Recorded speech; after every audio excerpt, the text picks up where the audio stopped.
Good afternoon, students. Today is Sunday, 2 May 2021. This will be our second of 3 days on the essay by Giubilini and Minerva. We spent the first day looking at my handout on euthanasia, and we'll connect it to Giubilini and Minerva today. We have only one lecture remaining after today, and I expect that will be on Tuesday. Tuesday is the official last day of class for the semester, and the only thing we have remaining after that lecture is the exam, which is on the 11th of May, and that's only 9 days from now. So make sure you're up to date on all the videos. Don't put off watching my videos until a day or two before the exam, because something may come up and you may not have the time to do so. So you've got to pace yourself. You've got to make sure you watch these videos as they're posted, make notes on them, and that way if you can't go back and watch them, you still have notes and you've still seen it already. Okay, let's get started. I brought in pictures of the two authors. This picture up here is Alberto Giubilini, and this next to him is Francesca Minerva. For some reason I want to say Moser. There was a famous cyclist named Francesco Moser. But this is Francesca Minerva. And these are the co-authors of the essay that we're now beginning to discuss. If you've printed out my lecture notes that I posted for you, you'll see that I have biographical information for each of them. Ordinarily, I would discuss a little bit of that, but you can read it for yourself and find out about them. I'd like to get right to the material. Now this essay, and here is my copy, this essay was originally published online. Before it appeared in a print edition of the journal, it appeared online, and that was 9 years ago. 23 February 2012, this essay was posted on the internet by the publisher. It generated a great deal of controversy, and it continues somewhat even today. The authors received lots of email. Some of it they describe as hate mail. They even go so far as to say they got death threats. So many people were very upset with the article, and they contacted the authors.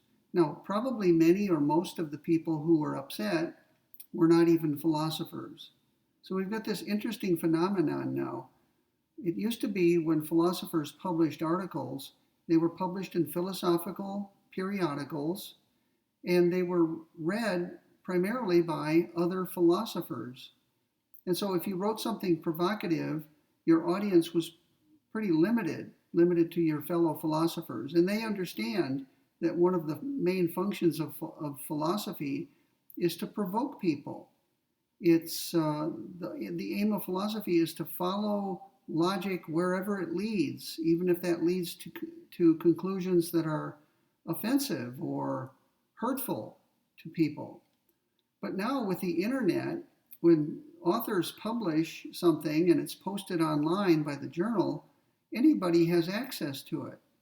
And people who don't really understand the context often get very upset, and they send email to the authors, to the editor of the journal.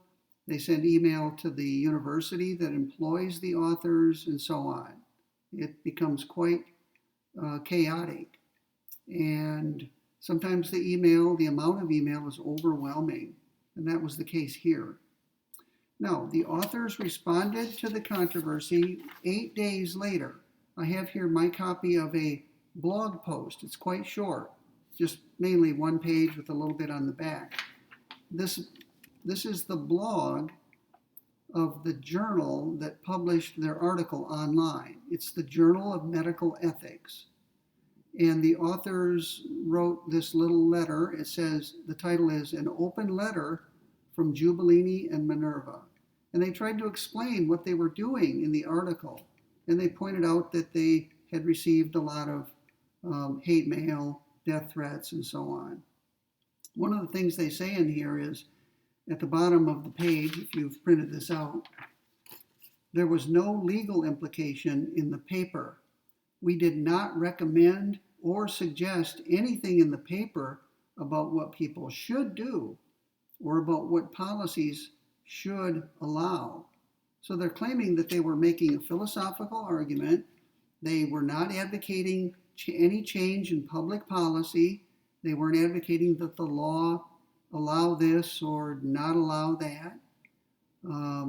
They were writing a philosophical essay. And so they're trying to calm people down and say, look, we weren't advocating any change in the law, so don't worry about that. Now, the article appeared finally in a print edition of the journal in May of 2013. So it took well over a year, about a year and 3 months, for the article finally to appear in a print edition, the kind that sits on a shelf in a library. And by the time that came around, the editor had arranged for the authors to write a short statement about the controversy. And that's also posted on Canvas for you to read. And here's the first page of it. The title is Clarifications on the Moral Status of Newborns and the Normative Implications. So it's only 2 pages. There's page 1 and there's page 2. So there are 3 items for you to read. The original article that appeared initially in February 2012, and it's quite short. The blog post that they wrote 8 days later to try to calm down the controversy. And then when the original article was published in the print edition, they were allowed to add a 2-page additional essay. So all 3 items are there on Canvas for you to read. Also, the editor, in addition to publishing these 2 items by the authors, the editor arranged for a number of other people to write commentaries. And they were pro and con. Some of the people who wrote commentaries were supportive of Giubilini and Minerva, and some of them were opposed to Giubilini and Minerva. All of them were civil, right? There was no name calling or hate mail or hate speech or death threats, certainly. So what you have in that published edition of the journal in May 2013 is a calm and civil philosophical debate about the topic at hand. So let's turn to that topic. First of all, what an interesting title the authors gave to their essay. Take a look at it. The title is After Birth Abortion, Why Should the Baby Live? Why should the baby live? Now, we'll talk a little bit about the term after birth abortion in a few minutes, but let's focus on the subtitle right now. The subtitle is, Why Should the Baby Live? Now, the subtitle all by itself is ambiguous. Is it meant to be a rhetorical question, or is it a real question calling for an answer? Because clearly it has the form of a question. You can see a question mark. Why should the baby live? Question mark. So it's a question. What I want to ask is it a real question? Are they asking for and expecting an answer to their question? Or, here's another possibility. Maybe it's what's called a rhetorical question. A rhetorical question is not really a question. It has the form of a question, but it's not meant to be answered. It's really a statement. It's a statement in the guise of a question. Here are some examples. Suppose I said to somebody who's been talking, who cares? Who cares? Right? Have you heard someone say something like that? Who cares? That's a question. It has the form of a question. And if you wrote it down, it would be who cares? Question mark. But I suspect that 99.9% of the people who say who cares are not expecting an answer, which means they're not asking a question. They're making a statement. And I bet you can figure out what the statement is. If I say, who cares? I'm saying, I don't care. And that's a statement. That's not a question. So when people say, who cares? They are making a statement and putting it in the form of a question. And that's called a rhetorical question. Here's another example. Suppose I said to someone who's just done something puzzling to me, suppose I say, "Are you crazy?" Or suppose somebody's proposing to do something. Suppose somebody's proposing to do something very dangerous, like jump off a 10-foot structure. I may say, "Are you crazy?" Now, that has the form of a question. Are you crazy? Question mark. But pretty clearly, it's not meant to be answered. It's a statement. The person is saying, "You are crazy." Okay? And it's put in the form of a question. So when Giubilini and Minerva say, "Why should the baby live?" question mark, maybe that's a rhetorical question. Maybe they're making a statement that the baby should not live. That's a possibility. And as we go along, we'll try to figure out whether that's what they're doing. Now, what's the other possibility? I said that the subtitle is ambiguous. That was the first interpretation. The second interpretation is that it's a real question meant to be answered. Why should the baby live? Maybe Giubilini and Minerva sincerely want to know from those people who believe that the baby should not be killed, why? What's the reason? Give us your reasoning. What are the grounds for asserting that the baby should live? So maybe Giubilini and Minerva meant this to be a real question and not a rhetorical question. They really want an answer. Why should the baby live? What's the logic? What's the reasoning? What support is there for the proposition that the baby should live? It's as though someone said, "Why is slavery wrong?" Why is slavery wrong? That's a real question calling for an answer. What is it exactly that makes slavery wrong?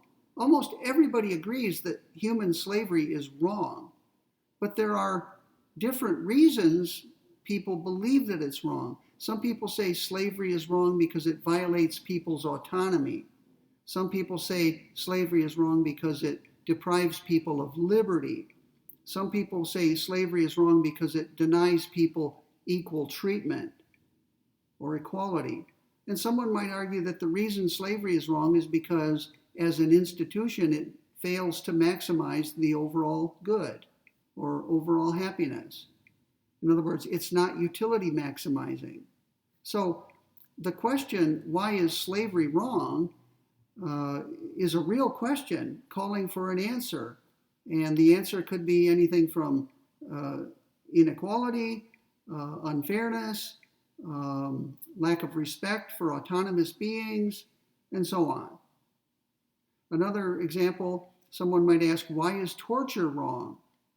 Almost everybody agrees that torture is wrong, but again, the reasons for its wrongness differ. Different people have different reasons why it's wrong. Okay, I wanted to just focus on the title because it's a very interesting title. After birth abortion, which is in and of itself is provocative, because you may never have heard that phrase before. I certainly hadn't. In fact, it sounded like a joke when I first heard it. After birth abortion, well, if it's after birth, it wouldn't be an abortion, would it? It would be infanticide or something else. Murder, whatever you want to call it, but it wouldn't be abortion. So the authors, I think, put some time into their title. Both the title and the subtitle, I think, were meant to be provocative to some degree. All right, let's turn to some terminology. Most of this will be familiar to you. Let's just get clear on what abortion is, at least the meaning of the word abortion, because that's part of the title, and that's one of the topics of this essay. The word abortion, in my New Oxford American Dictionary, means the following. Quote, the deliberate termination of a human pregnancy, comma, most often performed during the first 28 weeks of pregnancy. So, unquote. So an abortion, according to the current usage of that term, not the specifically philosophical usage or medical usage, but the ordinary, everyday use of the term, abortion is deliberate termination of a human pregnancy. And then it adds most often performed during the first 28 weeks of pregnancy. Okay, deliberate termination of a pregnancy. The word abort, when used as a verb to abort something or someone, abort means, quote, bring to a premature end because of a problem or fault. And here's an example that the dictionary gives. The pilot aborted his landing. So the pilot brought an end to the landing prematurely, aborted the landing. I guess what that means is the pilot was coming down to land and then stopped it and kept the plane in the air. That's what it means to abort a landing. It means to bring to a premature end what was in process. So what's interesting is that in the generic sense of the word abort, the verb abort, we could say that the pregnancy has been aborted in the sense that it's been ended prematurely, or we could say that the life of the fetus has been aborted in the sense that it's been ended prematurely. So there's an interesting ambiguity in the verb to abort. It could refer to the ending of the pregnancy or the ending of the life of the fetus. Now you might say, what's the difference? If you end a pregnancy, then the fetus's life will be over. But that's not necessarily true. It depends on the developmental level of the fetus. If the fetus is post-viability when it's aborted, the pregnancy is aborted, but the life of the fetus need not be aborted. The fetus can be kept alive with as a preemie, if you will, using special technology. Okay, so the two things, the abortion of the pregnancy and the abortion of the life of the fetus, those are not identical. They can come apart. One of them can be aborted without the other one being aborted. Okay, let's turn to another term that figures in this essay, the word infanticide. You've probably heard that word or even used it. What does it mean? Again, I'm not going to give you the medical definition or the legal definition. I'm just going to give you the ordinary, everyday meaning of the word. This is how ordinary people use the word according to the New Oxford American Dictionary. Infanticide means, quote, the crime of killing a child within a year of birth. It also says in my dictionary, the practice of, in some societies, of killing unwanted children soon after birth. So the term is used in slightly different ways. It's sometimes used to refer to a crime, a particular crime in the law, and sometimes it's used to refer to a practice, the practice in some societies of killing unwanted children soon after birth. So it's the killing of an infant, infanticide. C-I-D-E means killing of.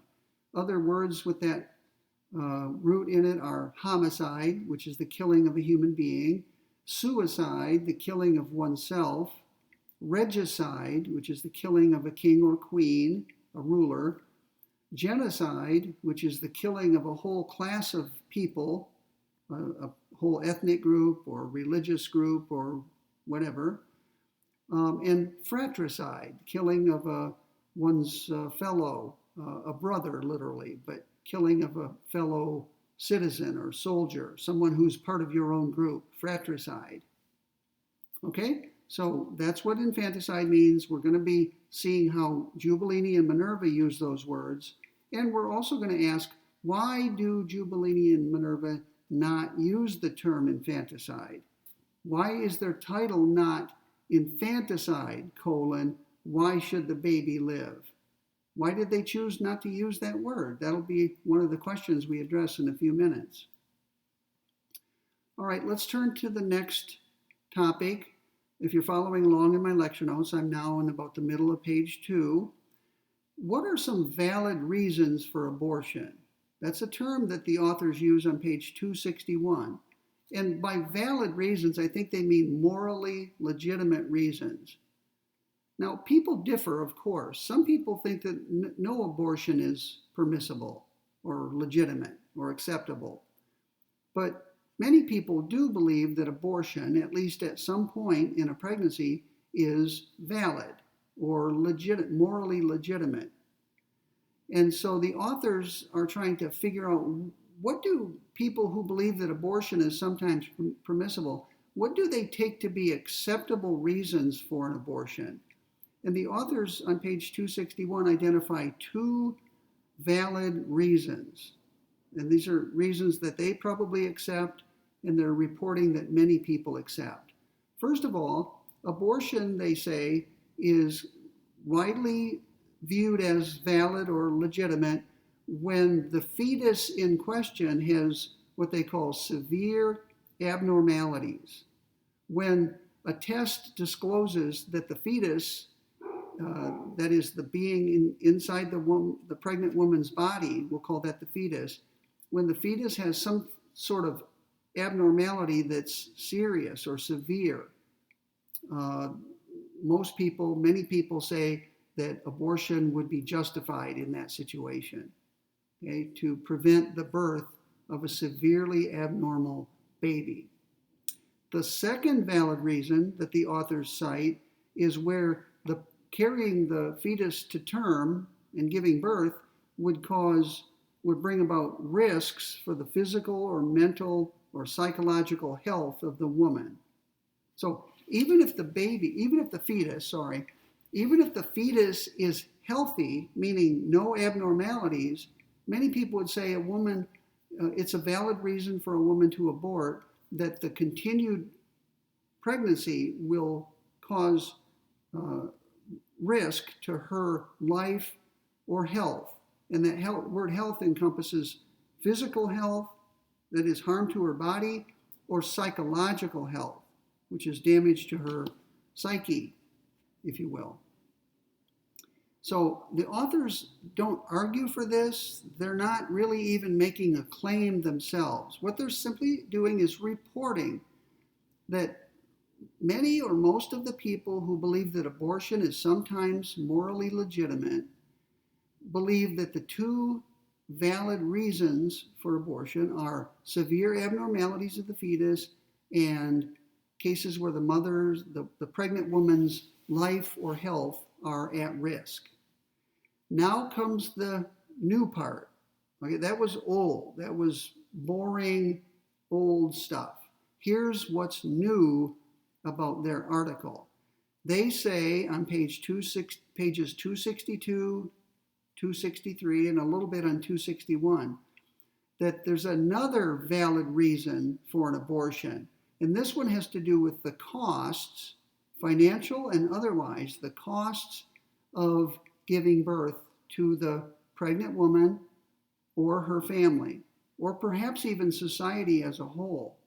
So, on page 262, the authors write that it's a valid reason for an abortion, quote, where the well-being of the family is at risk. So, if continuing with the pregnancy and giving birth would impose a hardship on the family of the pregnant woman because maybe they're poor and they can't afford another mouth to feed and another person to clothe and house. If the continuation of the pregnancy would put the well-being of the family at risk, they're claiming that many people would say that abortion is valid in that situation. They also say on page 263, they describe it as social, psychological, and economic costs. So the authors are claiming that for many people, and maybe they're included in that group, for many people, economic reasons are valid for a woman having an abortion.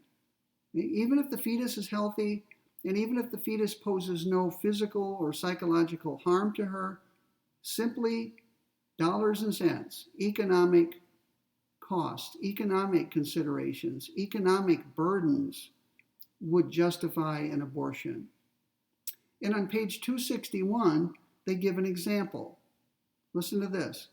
A woman loses her partner after she finds out that she is pregnant and feels she will not be able to take care of the child by herself, unquote. So this is their own example. They're saying that in a case like this, maybe the woman had her partner remained with her would have given birth and the two of them would have raised the child. But once her partner leaves or dies, once she loses her partner, however that comes about, she decides that she can't take care of the child by herself. So she goes and has an abortion. She terminates the life of the fetus and has it expelled from her body.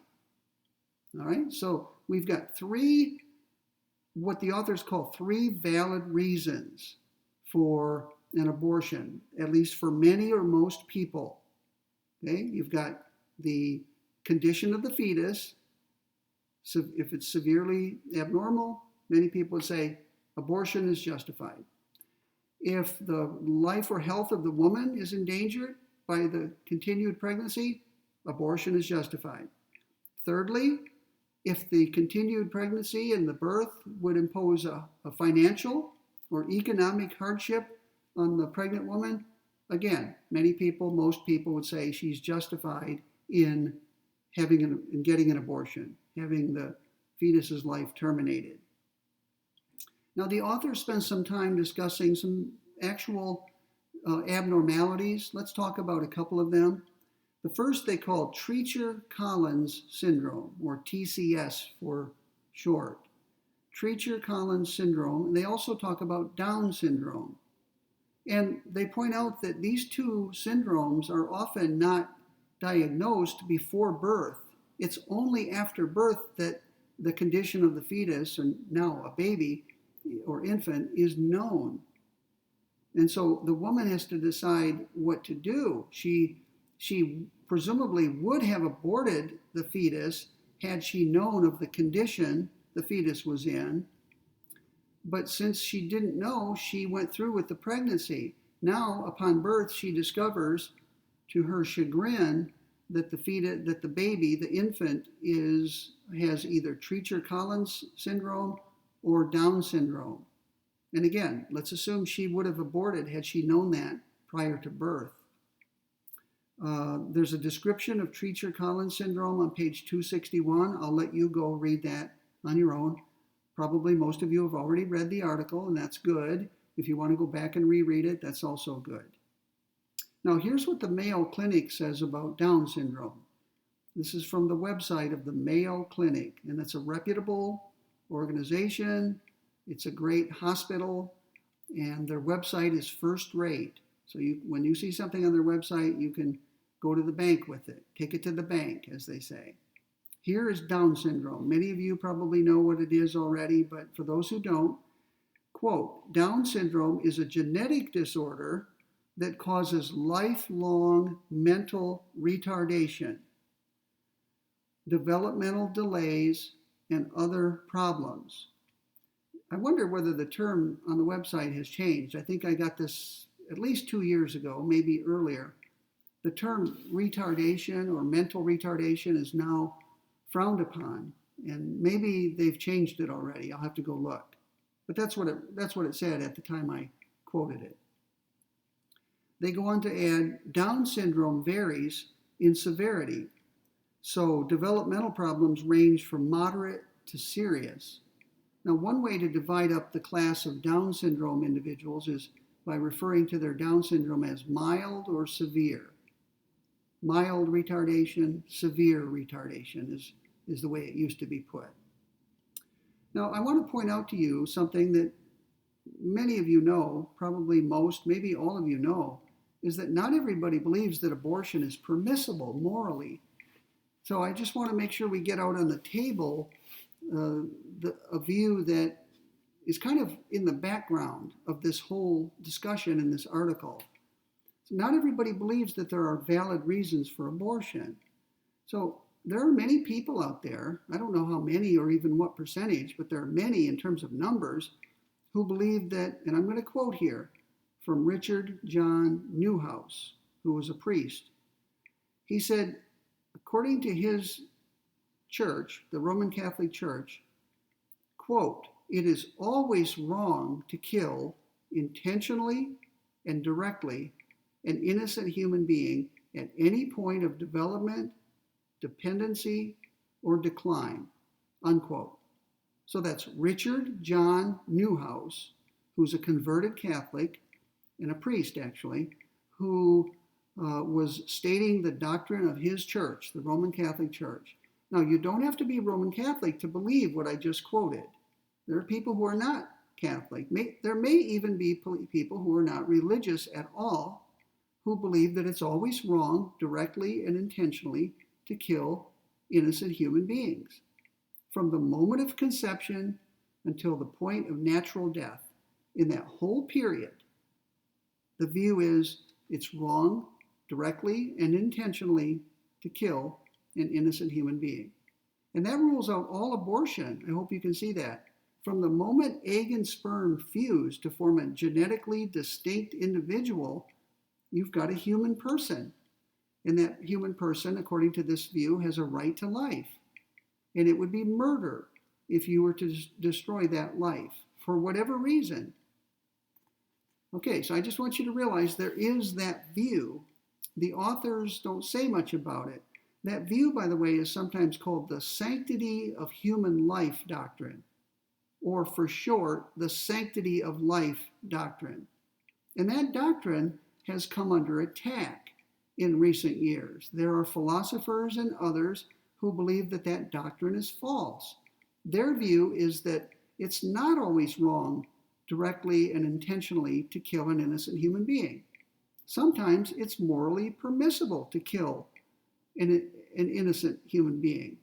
So people who argue for abortion, for the moral legitimacy of abortion, reject the sanctity of life doctrine. Okay? You can't have it both. You can't both defend abortion and support or endorse the sanctity of life doctrine. So what does the sanctity of life doctrine prohibit?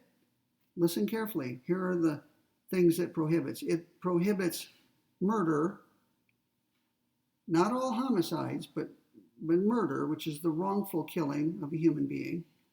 It prohibits suicide. Now, in suicide, someone kills him or herself, but that person is presumably innocent. The person isn't being killed as punishment. I mean, can you imagine somebody killing him or herself as punishment for some wrongdoing? That is barely coherent. So suicide, according to the sanctity of life doctrine, is wrong. It's the direct, intentional killing of an innocent human being. Other things that are illegal are assisted suicide. If you're involved in someone's suicide, you're an accomplice to it, you're a participant in it, and that makes you as culpable morally as the person who kills him or herself. Also, active euthanasia, you know what that is now because of our lecture a couple of days ago. Active euthanasia is where you kill someone for his or her own good. If it's done at the request of a competent individual, then it's active voluntary euthanasia. So euthanasia, whether voluntary, non-voluntary, or involuntary, is ruled out by the sanctity of life doctrine. Even if someone requests to be killed, that's still an innocent person, and you may not kill that person according to the sanctity of life doctrine. And abortion, right? I mentioned that a moment ago. From the moment of conception until the moment of birth, abortion is a violation of the sanctity of life doctrine. And also infanticide. It's no more permissible to kill a newborn baby than it is to kill a fetus. Right? They're both innocent. They haven't committed any crimes. They're not involved in a war. They're not attacking anybody with lethal force. They're the epitome of innocence, the personification of innocence, if you will. So for people like Richard John Newhouse, who hold the sanctity of life doctrine, abortion and infanticide are abominations.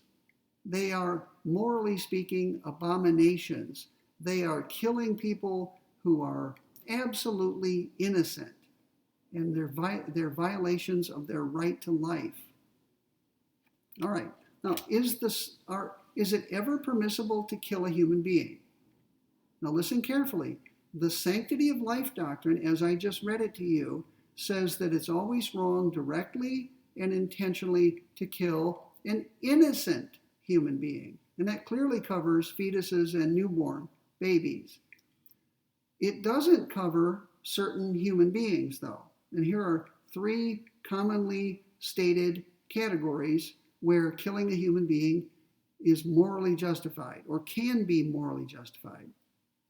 Number 1, self-defense. If someone is attacking someone else with lethal force, the person being attacked may defend him or herself by killing the attacker. Now, there are limitations on that, of course. If you can disable the attacker without killing him or her, you should do so. You must do so. If you can get away, if you can withdraw from the situation without killing the attacker, then you must do so. But if you're in a situation where you can't get away and there's no way to disable the attacker short of killing him or her, you may kill in order to save your life. That's the doctrine of self-defense. How is that compatible with the sanctity of life doctrine? Because the person attacking has forfeited his or her innocence. That person doing the attacking is no longer innocent. The person is guilty. So when you forfeit your innocence, you're no longer covered by the sanctity of life doctrine. Both the law and morality endorse this exception to the killing of a human being. The second exception has to do with war. If the war is a just war, which means it satisfies certain moral requirements, and if in that war you kill, if you're on the right side, the just side of the war, and you kill a combatant, someone who's trying to kill you, you are justified in doing so. Killing a combatant in a just war is widely viewed as permissible. In fact, to my knowledge, only someone who's a pacifist would reject that. A pacifist is an absolutist who holds that you may never kill a human being, no matter what. Notice the restrictions. I said killing combatants in a just war. If the war is unjust and you're on the unjust side, you can't kill anybody, morally speaking. And even if it's a just war, you must kill only combatants. You may not kill non-combatants, civilians, for example. Right? You can't just kill the citizenry of the country you're at war with. So there are rules in the just war tradition. There are rules about when a war is permissible, when going to war is permissible morally. And there are also rules about how the war must be conducted, how a just war is to be conducted, things you may and may not do during a just war, like killing civilians. And third, the just war tradition says that after the war is over, there are moral obligations on the part of the victor. The victor must try to heal the situation. You must try to reach out to the losing side and bring them back into the community of nations. You must help them recover once they've been defeated. So, I'm not giving a lecture about the just war or the just war theory or doctrine, but I want you to know that killing in a just war is morally permissible as long as you're killing combatants. And that does not conflict with the sanctity of life doctrine. Why not? Because again, the people fighting on the unjust side are not innocent. They have forfeited their innocence or their right to life. You may therefore kill them if they're a threat to you. Finally, there is an exception for many people, capital punishment. Putting someone to death as punishment for a heinous crime is not a violation of the sanctity of life doctrine, according to very many people. And the reason for that is when people have been convicted of a heinous crime and have been sentenced to death in a duly constituted court of law, they deserve to die. They have forfeited their right to life. They are no longer innocent. So in all three of the situations I just described to you, killing in a just war, capital punishment, in self-defense. There's no conflict between those killings and the sanctity of life doctrine. The sanctity of life doctrine covers innocence. And as we go forward, just remember, fetuses and newborns are not involved in a war.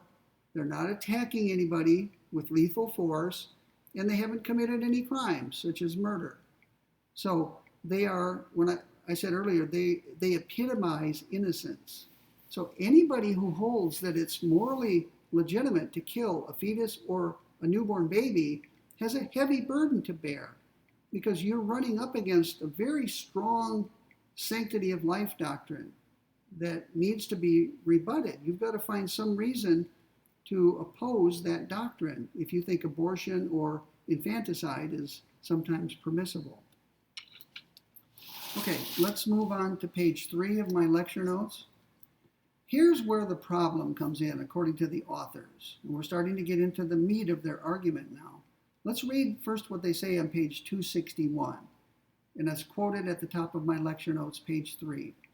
They say, a serious philosophical problem arises when the same conditions that would have justified abortion become known after birth. In such cases, we need to assess facts in order to decide whether the same arguments that apply to killing a human fetus can also be consistently applied to killing a newborn human, unquote. Now, you're starting to see the structure of the argument in this essay.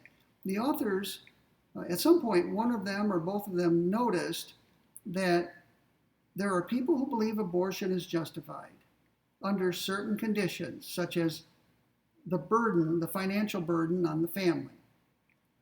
They then noticed that the newborn baby, up to a certain point, is indistinguishable from the fetus. Now, their spatial location is different, admittedly. The fetus is inside the pregnant woman's body. The newborn is outside of her body. But the authors think that that's a morally irrelevant consideration. What's morally relevant, they say, are the characteristics of the fetus and the infant. And when you look at them, you realize they're indistinguishable, morally speaking. Neither one is a person. They have the same abilities or capacities. They're both potential persons, but neither one is an actual person, and so on. They have a whole section entitled The Equivalence, where is it? The newborn and the fetus are morally equivalent. So let me go back and make my point again, just for the sake of thoroughness. The authors notice that many or most people who believe that abortion is justified believe that aborting a fetus for purposes of protecting the family from economic burdens is justified. The fetus who is killed in an abortion is indistinguishable from the newborn who would be killed in a case of infanticide. They have a great deal of morally relevant things in common. So if abortion is permissible for economic reasons, then infanticide should be justified or permissible for economic reasons. Right? So even a healthy newborn baby may be killed by the pregnant woman, or what we might call the mother, but that may be tendentious. So I'll just say the pregnant woman to try to stay neutral. But even a healthy newborn baby, the authors suggest, may be killed by the pregnant woman if its continued existence would be a burden to her family, or even to society as a whole. And as you can see, that's pretty shocking, right? Infanticide had been advocated by other philosophers. That was not a new idea. Giubilini and Minerva were not the first philosophers to argue in favor of infanticide. People like Michael Tooley and Peter Singer and others had argued for it for decades. Back in the 70s, Michael Tooley had argued for infanticide. In fact, look at the references on the third page of the article. If you look at the references, you'll see a reference in footnote 6 to a famous or perhaps infamous article by the philosopher Michael Tooley. It came out in the first volume of a journal that is still published today. It's one of the most prominent journals in philosophy. The title is Philosophy and Public Affairs. And the title of Tooley's article is Abortion and Infanticide. And in that article, Tooley argued that severely deformed or abnormal fetuses may, morally speaking, be killed by their parents or by the pregnant woman.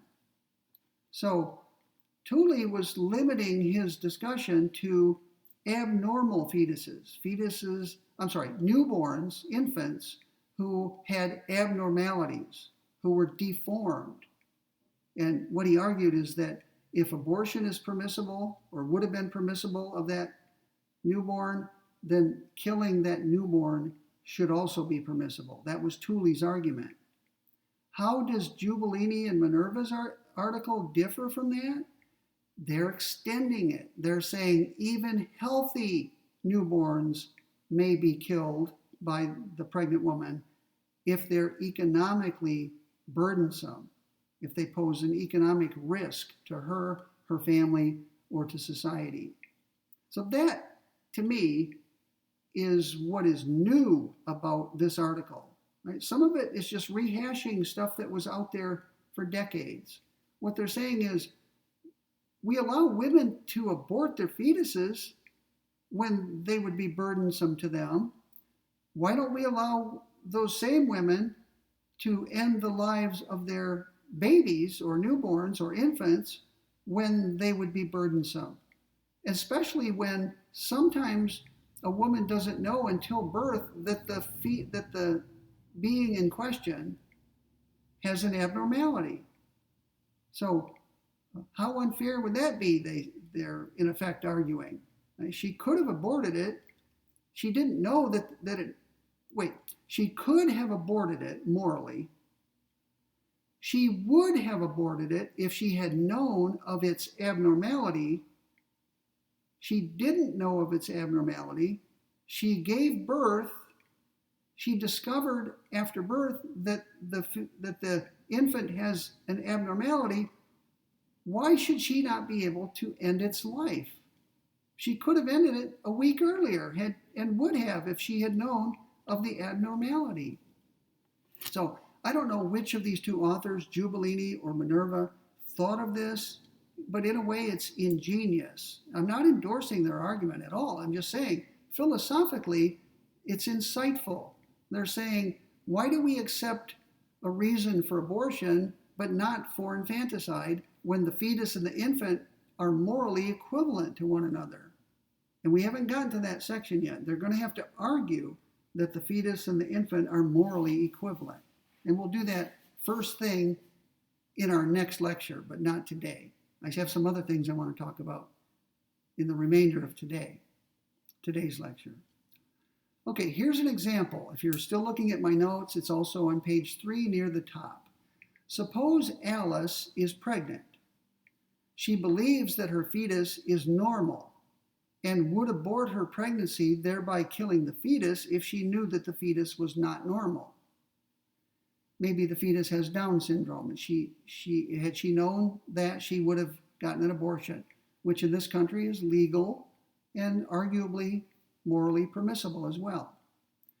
Now, many people would say that, morally speaking, she may do so. She may end the life of her fetus if she discovers if the fetus has an abnormality. But no tests are conducted, or if tests are conducted, they fail to pick up or detect the abnormality. So she carries through with the pregnancy, she gives birth. Guess what? The baby is born abnormal. So she's shocked, disappointed. May she kill the baby? The authors are arguing that If she could have aborted it, then they may kill the newborn baby. If she could have aborted the fetus that it was, then she can now kill the infant that it is. Okay, so that seems to be their argument. Now, one of the things that's puzzling to me is this. The authors sometimes write in the 3 items that I posted for you, the authors sometimes say that they're not making an argument. They say all we're doing is drawing out the implications of a certain view. And I sometimes wonder whether that's correct. If all they're saying is, if this and that, then such and such, then they themselves would not be taking a position.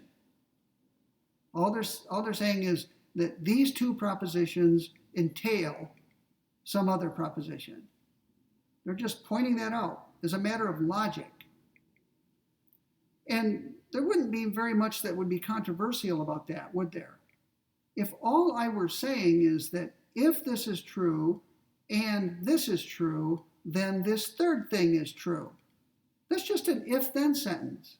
And I'm not asserting any of those 3 things. I'm not asserting the first part, the second part, or the part that follows the word then. Let me put it in terms of letters. If A and B, then C. If I say that, that's called a conditional. It's an if-then sentence. If I assert a conditional, I am not asserting A, I'm not asserting B, and I'm not asserting C. I'm not asserting any of it. What I'm asserting is that the truth of A and B makes C true. Right? It's kind of a meta claim I'm making. I'm not engaged in any debate about the truth of A or B or C. I'm not expressing my view of the truth of A, B, or C. I'm just saying A and B, if they were true, would make C true. Sometimes the authors make it sound as though that's all they're doing in this essay. And that would explain why they were so shocked at the reception. They thought that all they were doing was talking about the logical relations between propositions. And all of a sudden, the whole world is sending them hate mail and threatening them with harm. And they were probably stunned. Wait, what? All we did was make a logical point. But if you read their 3 essays carefully, the original essay, the blog post, and the follow-up essay, there are occasions where they do seem to be asserting either the A or the B or both. And that means they are now in the arena arguing. They're taking a stand. They're saying abortion is justified under these conditions. They're also asserting that there's no morally relevant difference between abortion and infanticide as far as the fetus and the infant go. Therefore, and here's their conclusion, infanticide is justified. That's a whole different kettle of fish, if you will. Right? They're not analyzing propositions anymore. They're not making a mere logical connection between propositions anymore. They are asserting a substantive claim about the permissibility of abortion for a particular reason, economics. They're also making a claim that the fetus and the infant are morally alike, morally speaking, and they're drawing a conclusion from those 2 claims that infanticide is morally permissible. I think that's how people understood their article. People read their article and took them to be arguing, taking a stand, getting into the arena and making a case. And the thing that they were making a case for is shocking to many people. Right? It goes against the sanctity of life doctrine. The very idea that you will directly and intentionally kill this most innocent of beings, a newborn infant that is healthy, purely for economic reasons, is shocking. The authors, at a minimum, should have anticipated Two things. First, that their article could be read as an argument for a substantive conclusion and not as a mere assertion of a conditional, making a logical point. And secondly, they should have realized that that conclusion that many people would see them as arguing for goes against something that for many people is sacred, the sanctity of life doctrine. So they should have seen it coming. And maybe they're just naive. I don't know. You could see how young they were. They're newly minted PhDs, not long out of graduate school. They're trying to make a name for themselves. They're trying to accumulate publications in good journals. And they thought that they had come upon an interesting take on an old argument. And so they wrote it up and submitted it. It was published online. And then, as they say, all hell broke loose. Maybe they were just naive and should have seen this coming. Other people can learn a lesson from this. Be very clear and careful when you write an article. Make sure you don't leave it open to interpretation. If Giubilini and Minerva truly believed that they were not making a substantive claim about the permissibility of infanticide, they should have said that in those terms. They should have made it abundantly clear. All we are doing is asserting a conditional. If A and B, then C. And they should have said, we are not asserting A, we are not asserting B, and we're not asserting C. We're asserting that A and B together make C true. And that would have probably calmed a lot of readers down. A lot of people would have read it and say, okay, well, that's not very interesting. They're just making an if-then statement, and they themselves are not committing themselves to infanticide or anything like that. Okay, you'll see in my lecture notes, I'm now moving on to the section of their essay entitled Abortion and Afterbirth Abortion. I have a few more comments before we close for the day. By the way, notice I put in my notes, see page 262 for examples of bad writing or bad editing or both. I'm a philosopher, but I also am a writer. And as a writer, I try to be precise and clear. And I think one of the problems with this essay that led to confusion and controversy is that it's badly written and also badly edited. Now, when you submit an article for publication, at some point, if it's accepted, the acceptance will depend on on the substance of the article, how well it's reasoned and that sort of thing. But once it's accepted for publication, there are typically editors, the main editor of the journal and maybe some subsidiary editors, and they should go through the article and clean it up. With the permission of the authors, the editor should say, look, this is just not clear. I don't know what you're trying to say here. So you need to tell me, what are you trying to say, and I'll help you fix it up. Well, either the authors wrote this, are bad writers. I'll be blunt about it. The authors are bad writers of English, or the editors did a poor job, or both. It could be that the authors are bad writers and the editor, and they didn't have any editors, so the bad writing got through in the publication. Or it could be there's a little bit of both. The writing was bad and the editors didn't pick up on some of the bad writing and correct it or fix it. And I think that leads to some confusion. If you're wondering, if you want an example, let me give you one. Now, let me look at my notes. I can have an example in here somewhere. Bear with me. Well, I don't see it. I don't want to sit here staring at my notes, trying to find it. But the authors sometimes say that infanticide is permitted, right? What does that mean? Does that mean it's permissible, morally speaking, or that it should be permitted by law? Or perhaps that it is permitted by law? I mean, that one phrase, is permitted, could be interpreted in three different ways. And to make it worse, they sometimes talk about abortion or infanticide being valid.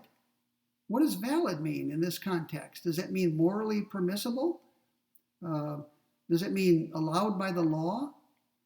And sometimes they talk about abortion or infanticide being legitimate. What does that mean? Are these all synonyms? Do they all mean the same thing, or do they mean something slightly different? So part of the controversy arose, I think, because the essay is badly written. And if I were editing it, I would have cleaned it up immensely. The final published version would have looked very different from this. And I would have strived in my editing to clear things up so that there weren't two possible interpretations of something that they wrote. Okay? You need to be very clear and precise. Okay, let's turn to the topic of euthanasia. Now, we spent a whole class period recently on that topic, so now you know why I covered it. Are the authors in this essay talking about euthanasia of infants? Is that what this essay is all about? The answer is no. Those early essays defending infanticide were about euthanasia. When Michael Tooley and Peter Singer argued for the killing of deformed infants or severely abnormal infants, they were arguing for euthanasia. They argued that it's for the good of the infant that its life be ended. They were assuming that the infant's quality of life would be very poor and not worth living. So if the choices are allow the infant to develop and have a life that's not worth living because of the abnormality, or ending the life of the infant, Tooley and Singer argued that for the good of the infant itself, it should be killed. It should be put to death. Its life should be ended. Now, the authors of this essay, Giubilini and Minerva, are not talking about deformed infants. If they were, then there would be nothing new about this article.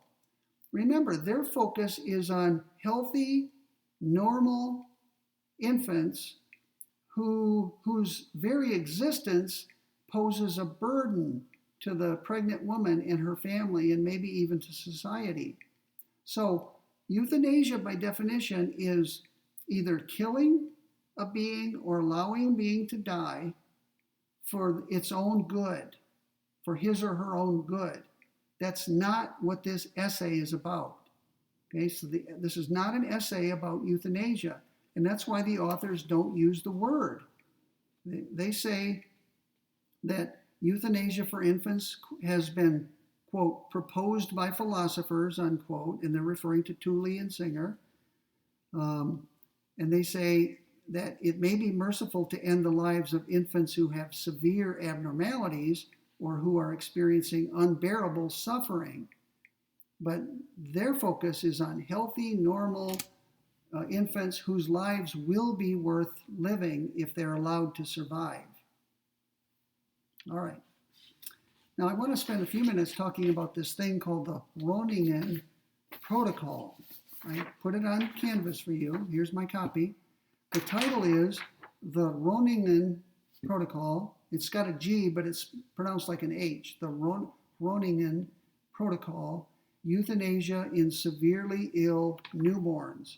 This is a famous or perhaps infamous article published in the New England Journal of Medicine in the year 2005.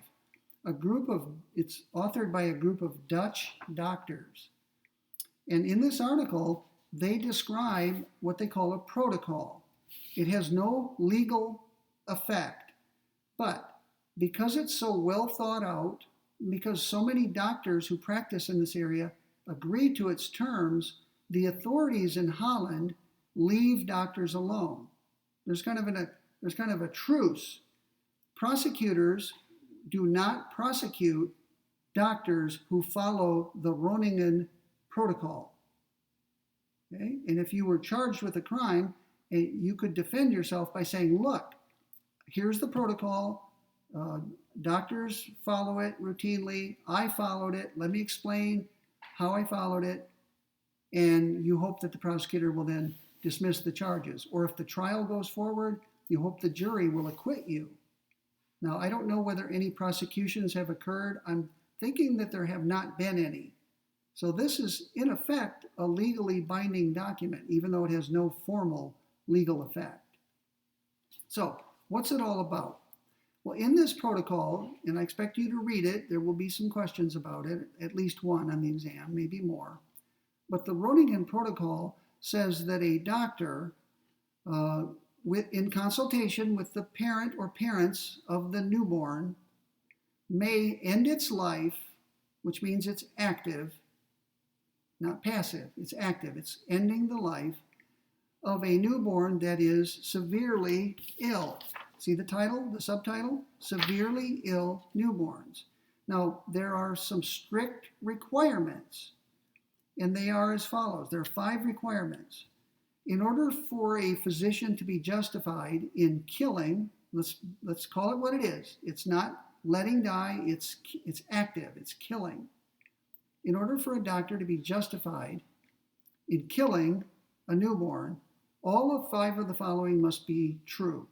Number 1, the diagnosis and prognosis must be certain.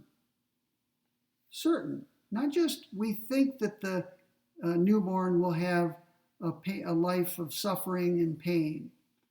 Right? You've got to be certain about it. The diagnosis of the illness or disease or deformity, and the prognosis, which means looking into the future at the course of the ailment. Now that's a high bar. You've got to show that the diagnosis and prognosis are certain in order to proceed. Number 2, hopeless and unbearable suffering must be present. Hopeless and unbearable. Not just pain, not just suffering, but the suffering has to reach a level of hopelessness and unbearableness. Okay? Otherwise, it would be wrong for you to end the life of the fetus. Third, and I'm looking now at the top of page 4, the diagnosis, prognosis, and unbearable suffering must be confirmed by at least one independent doctor.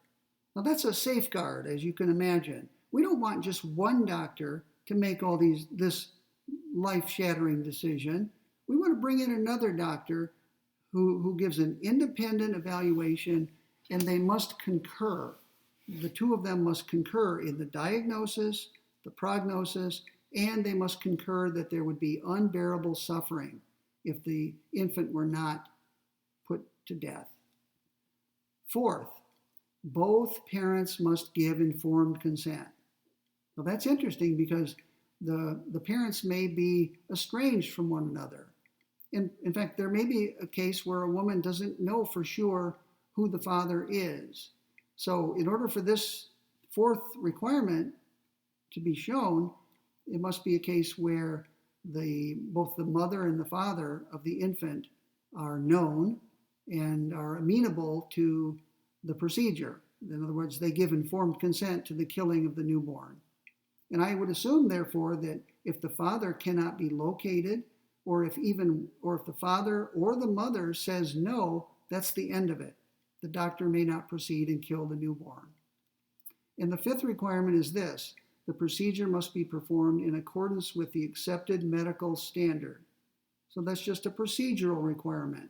Now, we don't want doctors doing anything unusual. You've got to follow the protocol precisely in accordance with accepted medical standards. So the Groningen Protocol is designed to allow doctors who follow these 5 requirements strictly to end the lives of severely ill or deformed or abnormal newborns. Now, this is in Holland. Remember that. Other countries, I have no idea whether other countries have endorsed this or practiced it. It's possible that some have since it was published in 2005. I can tell you that the United States has no such understanding between prosecutors and doctors. Maybe one day it will. As I point out in my lecture notes, however, according to the article that's posted that you should read, deciding, I'm going to quote it, deciding not to initiate or perhaps to withdraw life-prolonging treatment in newborns with no chance of survival is considered good practice for physicians in Europe and is acceptable for physicians in the United States. Most such infants die immediately after treatment has been discontinued. So the doctors who wrote this article are reporting, because I'm sure they have friends and colleagues in the United States and elsewhere around the world, they're reporting that in the United States, it's considered good practice for a doctor to withhold treatment and allow these severely ill newborns to die. Notice, that's passive euthanasia. What they're arguing for is something beyond that. They're arguing for active euthanasia. They're arguing that it's permissible to kill newborn infants, not just allow them to die. So I think the United States right now is in the middle. They've not gone so far as the Groningen Protocol has. In the United States, doctors routinely, as part of their medical practice, withhold life support systems from seriously ill newborns and allow them to die. And as the authors point out, it sometimes occurs quickly. But the United States does not allow doctors to kill newborns. I'm sure a doctor who did that would be charged with murder by the local prosecutor. So it would be highly risky for a doctor to attempt that. Okay, a few more items now before we move on. Here is the author's conclusion as they state it. Oh, here's where the bad writing crops up that I was looking for a moment ago. I'll mention it as I go. On page 261, the authors write the following. We argue that when circumstances occur or become known after birth such that they would have justified abortion, what we call afterbirth abortion should be permissible. Now, what does that mean? Should be permissible. That could mean either of the following, and maybe some other things besides. It could mean should be permissible, could mean is permissible, meaning is permissible, morally speaking. Maybe that's what they mean here. But when they say should be permissible, one natural reading of that is should be permitted by law. So what they're saying here could go this way or this way. It's bad writing. Do they mean is morally permissible or should be legally permitted? Who knows? Those are very different things. And because the writing is so bad, we simply don't know which one they mean. This looks like they're arguing. In fact, they say, we argue that. We argue that.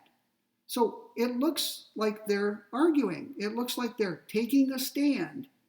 They're not just asserting a conditional. If A and B, then C. It sounds like they're saying A, B, therefore C. That's an argument. Notice the difference between this and this. Let's start with this. Here's a conditional. If A and B, then C. That's not an argument. It's the assertion of a conditional. And when you do that, you're not committing yourself to the truth of A or B or C. Now, compare that to an assertion of A as true, an assertion of B as true, and therefore C. That's an argument. When you argue, you commit yourself to the truth of your premises and you claim that the conclusion follows from them. And that means that you are also asserting the conclusion. So it certainly looks like they're arguing. But guess what? Here in their blog post, 8 days later, after the so-called, you know what, hit the fan, here's what they say. We started from the definition of person introduced by Michael Tooley in 1975, and we tried to draw the logical conclusions deriving from this premise. It was meant to be a pure exercise of logic, colon, if X, then Y. I'll stop right there. After the you know what hit the fan, they backtracked. Right? It looked like they were arguing in their original article. Now all of a sudden, oh, no, we're not arguing. We're not taking a position. We're just saying if X, then Y. All that is a conditional. And everyone knows that when you assert a conditional, you're not asserting the antecedent or the consequent. You're not asserting any given part of it. You're just asserting a relation between the antecedent and the consequent. So part of the controversy was just sloppiness. There was really no need for any controversy had they been more careful in what they were saying. If they really were asserting a conditional and nothing more, then they shouldn't have used words like "we argue that." Right? They should have just said, all we're doing in this essay is drawing out the implications of a position that we think many people hold.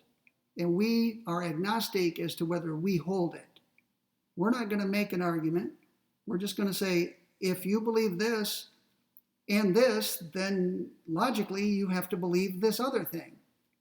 Okay, that would be an interesting article, and it wouldn't have caused any controversy. Here's another way they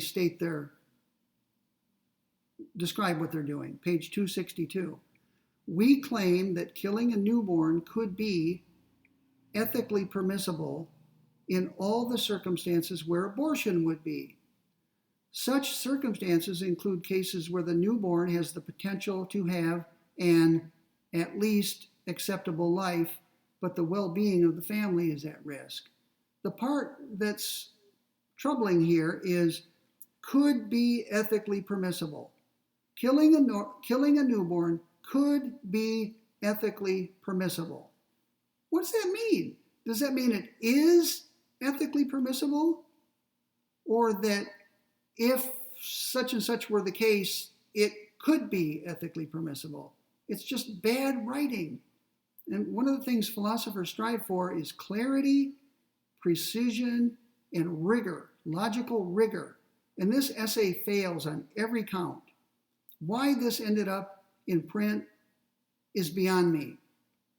And the editor of this journal, Julian Savulescu, should be held to account for this. He's the one who saw to it that this article was accepted, he plus the reviewers, and ultimately he allowed it to be published. It's his journal, he's the editor, and he allowed it to be published with all of these ambiguities that cry out for clarification. And he has to be held responsible to some degree for the controversy that erupted as a result of this essay. So I'm not making a personal attack on Savulescu. I'm saying that he may be a good person, he may in general be a good editor, but he was asleep at the wheel on this article, and I don't know why. Was there any kind of a rush to get it published online? Did part of him want controversy? Did part of him want attention drawn to his journal? Who knows? I mean, maybe I'm expressing cynicism here, but maybe he had an ulterior motive. I'm going to make my journal popular all over the world. I'm going to publish a controversial essay and get a lot of clicks for my journal. I don't know. Are there ads on the website of the journal in which this was published? I'll have to go look. You can check for yourself. If there are ads on the website, then that means there's a motive for the publisher and the editor to get clicks. They want people to click and come to that website. They want eyeballs. They're selling ads, which means the more people who visit the website, the more money they make from the advertisers.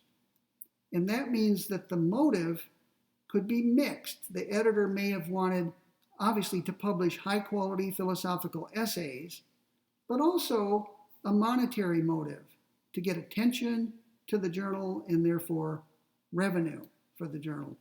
So I know that's cynical to even suggest that, but if you look and you see ads, that makes the cynicism a little bit more defensible, I think.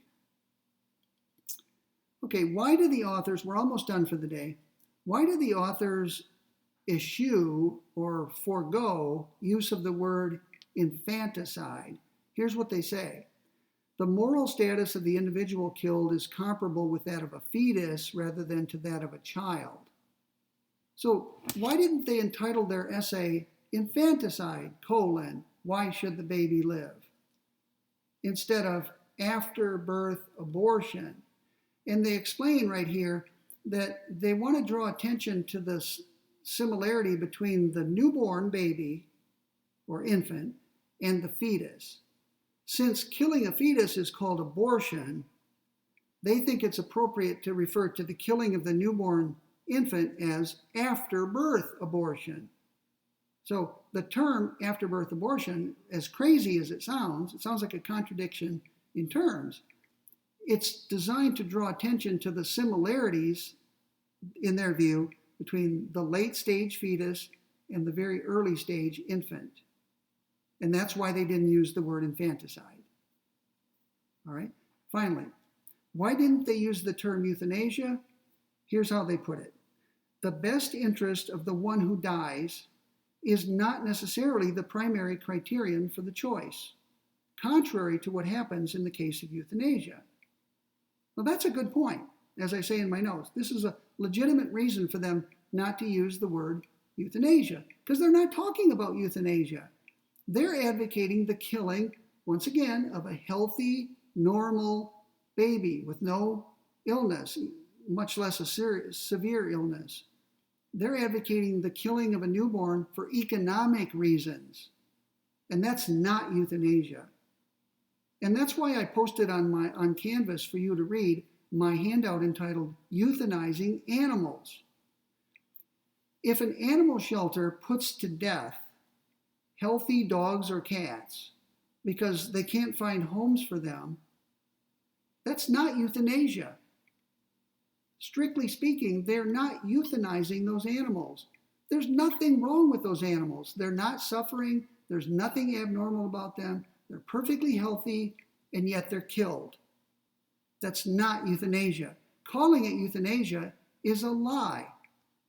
It's one of those beneficial lies. It's a euphemism, right? Oh, euthanasia. We euthanized 1,000 dogs this past month. It makes it sound like we did it for their own good, when in fact we did it because we're unable or unwilling to provide for them. Right? Well, maybe we're not able to provide for them. Well, let's just be honest about it and say it's sad and perhaps tragic that these beautiful, healthy animals can't be cared for by people. The society is unwilling to provide for them, and so we have to put them to death. That's at least honest, but don't say they're being euthanized. And I think Giubilini and Minerva are making the same point here. We're not going to call this after-birth abortion euthanasia. It's not euthanasia, right? If it's done because the existence of that baby is going to be costly to the pregnant woman and her family or to society as a whole, we're not doing it for the good of the baby. We're doing it because we're unable or unwilling to provide for it. So that's a good decision. They decided we're not going to call this euthanasia. Why? Because it's not euthanasia, any more than killing dogs and cats because we can't find homes for them is euthanasia. Okay, that's enough. It went longer than I thought. I'm sorry. We have one more day, and we've got to cover pages 5 through 9. And I may have to go through and cover just certain parts of it in order to make it fit in that final lecture. But I'll do the best I can. So I expect that this next lecture will be put up on Tuesday.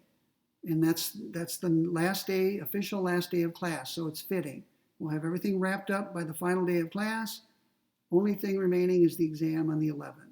So have a great day and a great tomorrow. Enjoy the rest of your weekend, and I'll see you on Tuesday on the computer.